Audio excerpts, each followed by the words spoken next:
Welcome back, everybody. Todd here. If you're new to the channel, thanks for stopping by. Today I thought we would do a summary of the micro camper build that I did. I took this 1969 pop-up camper and completely disassembled it, used the frame, and built this brand new micro camper on the frame. So we'll go ahead and kind of go through this in a time lapse. Here's the camper, what I started with, and we disassembled it, took it completely apart, and I was able to scrap out, all the metal, etc. I still have parts that I'm selling. So I paid $200 for the camper, and I really bought it so that I could get this frame. They don't make frames like this anymore. This sucker is solid, specifically made for a camper. And, we took it down and then started the restoration on the frame. So you can see I used a lot of elbow grease. I was going to purchase some new wheels, but couldn't find anything that fit the hubs really. And it wasn't that much work once I got after it. Went ahead and repacked the wheel bearings, surprisingly great shape. Very solid running gear on this thing. You can see how nice that comes down to the bare metal. Everything was surface rust on this. I used Rust-Oleum rust reformer once I got it down to bare metal. Here's the math. You can pause that and look at it. That's what I started with.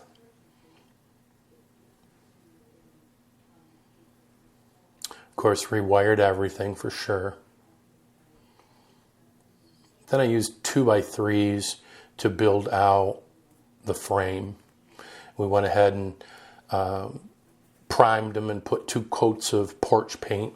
Used Glidden porch paint, black. And then I rebuilt the frame 6 foot wide by 10 foot long. I used my drill press to put holes in the frame so they'd be nice and perpendicular. And then I used lag bolts with washers from underneath up into the 2x3s. Went ahead and glued and nailed down the 3/4 inch plywood deck to the wood frame. That's all got black porch paint on the bottom of it too. So if you look underneath it, it's completely blacked out and sealed.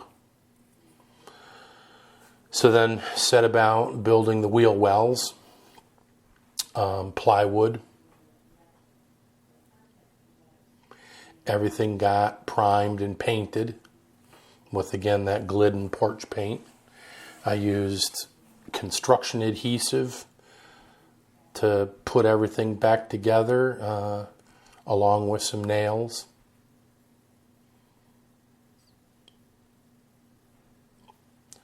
Once I got the boxes together, caulked everything good, made sure everything was sealed up tight. Then I used the Herculiner. That's a pickup truck bed liner, and I really put it on heavy because I used the entire can on both those wheel wells, so I did multiple coats of it. Once I had the wheel wells boxed in, was able to get going on the frame. Again, glued and screwed everything down. Here you can see I'm starting to build out the frame for the bed and the storage bin. Got everything framed in good. Went ahead and finished off the inside with stick down flooring. You get a shoe covey on both sides and then drawers in front.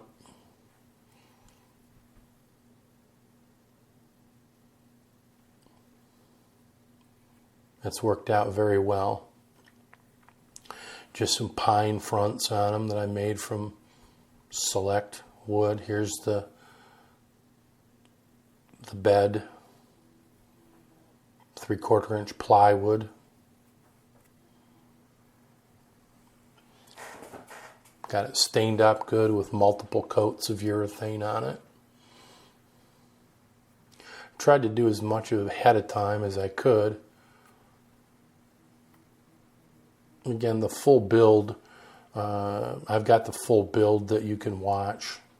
I'll leave a link in the description.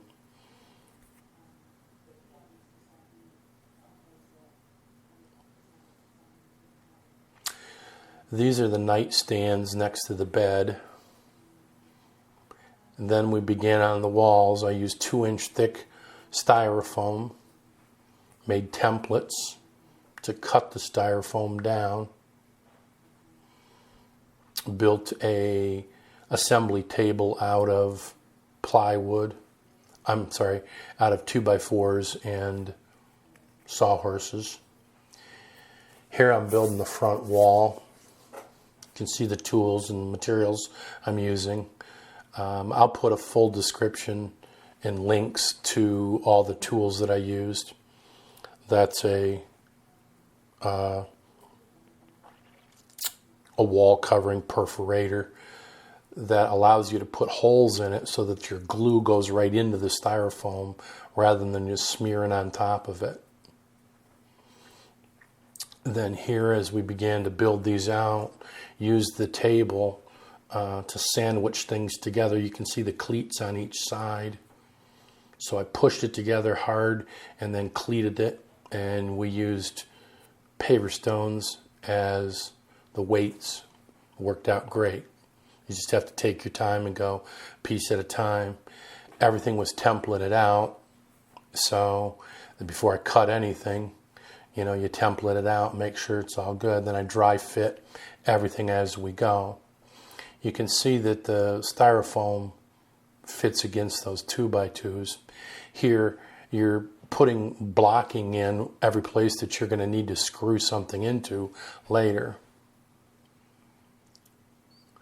Sanding it all down to get the blemishes out. Here we're putting some inset blocking for the window shades. That's a hot knife for styrofoam. Couldn't do this project without that. Again, I'll put a link. Here I'm cutting the roof line. There's a 2-inch fall from the front to the center and from the center to the back. So it falls 2 inches in each direction. Here I'm cutting the beam pockets in for the roof. Got to make sure that's identical. Did a lot of spackling. Our original thought was we were going to do poor man's fiberglass. And once I got going with canvas and glue and started looking at that, I changed my mind. Here we've got the paneling. That's a Luan backed paneling. And you saw the glue adapter I have there. Same thing, just very generous on the adhesive. That's obviously styrofoam friendly. And just taking your time and making sure everything's laying flat and it all dries up good. I let each one of these set up for a couple of days before I moved them, and then one at a time I dry fit them. Here I'm making the roof rafters and really creating mini micro lamb beams out of plywood, 3/4 inch plywood, to make what would be the equivalent of 2x2s. But as you know, 2x2s are all twisty, and I wanted these things to be dead straight and strong, so that worked out great. Doing all of the wood framing for the door. Again, here's my nightstands. Get it all dry fit up, make sure everything's going good. It's taking shape. We use the bamboo skewers to pin the corners together when you're gluing it up. Here I'm starting to go ahead and glue up the back. Everything's been glued to this point to the last the back end. So that's all Gorilla Glue. Once the Gorilla Glue is on, then we went ahead and used the skewers to pin it together and taped it. Here you can see I've used a lot of tape and clamping. Get it all set up. And this is what happens with that Gorilla Glue. As you know, it expands. So you can see we did a lot of pre-taping. That's the inside where it's expanded in. And then it was, after that's all set up, come around the outside and cut that all back. We use construction adhesive on the roof. So it's got a plywood roof on it. So that's all adhesive. And then it got nailed down to the beams. And again, a lot of weight to set up that construction adhesive. Once that all set up, you could take that off. Beautiful. You can see the glue inside. Here's the insulation for the roof. Cut that. It's 1.5 inches, so it fits perfectly inside of the 1.5 inch beams. And then we're doing a cedar ceiling, a tongue and groove cedar ceiling. Very lightweight, and it's great. We glued the whole thing and nailed it into each of the roof beams. Came along here and using quarter round. There's the inside of the nightstand. You can see there's storage in there. Polyurethane that we used to finish off the ceiling. A couple of coats of that.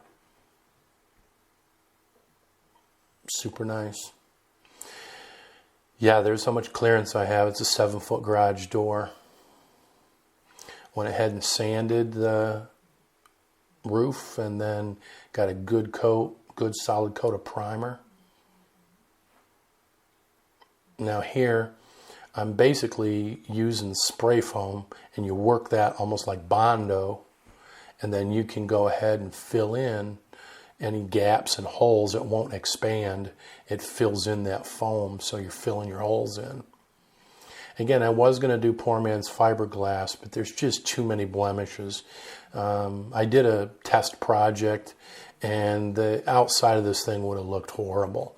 So I ended up shifting gears and going with the plywood skin on it. You just saw the cap. That was the cover to the air conditioning unit. And then one by one, we're adding the panels on the outside. There's the cargo bay. That's my wife climbing through there. So you can see it's pretty, I mean, we don't climb in there, but you can see there's quite a bit of space in there for storage. Just taking your time and gluing them one panel at a time, letting them set up. Look how much glue's on there. I mean, once you get that set up, it's not coming off. And again, that perforation tool for the styrofoam is key. Here we got it primed. And then we're starting to trim it out. Just used molding, wood molding. All of it got caulked and painted in good. And then here's some that plastic wood putty. That's actually a corner bead on drywall for the edge, front and back.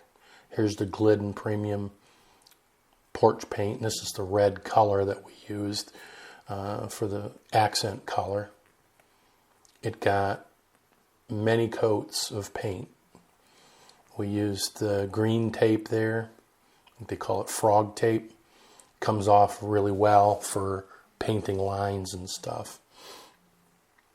It's going to take quite a few coats of that red to really fill in. Going ahead and putting the lights on, get the cargo doors in. Got the cargo doors on eBay. Had a custom built door made for it. Again, I'll put a link to that. 30 amp ship to shore power in. There's a whole video on the electrical in the playlist. These are just upper cabinets that I bought unfinished from Home Depot, and we finished them out. It works out perfect for all the cabinetry up front. Rough electrical. There's outlets in the front, there's outlets in the back. Get the AC unit. There's the finished off electrical cabinetry. And there's the finished project. That's our maiden voyage. Pulls beautifully. It's balanced well. Perfect. I mean, we enjoy the camper. It pulls great. The one thing that I did after this trip, though, is I added a tongue box. In order to do that, I ended up having to change out the tongue on it. Plenty of storage in there. I've got a microwave, got a coffee pot. Here's the stuff I changed out. Needed to get that jack out of the way, so it worked out good to change it out with a center jack. There's what it was originally all about. And then you can see I changed that from a 1 7/8 to a 2-inch ball. Much more heavy duty. Center jack. Trailer box has been great. Perfect. And then here's another trip with the trailer box on to show the camper with that on there. It pulls great behind the Jeep. You don't even know it's there. So I appreciate you watching. Go ahead and hit that like button and subscribe. And if you would, go check out the whole build. I think you'd enjoy it. Thanks again, and we'll see you on the next one.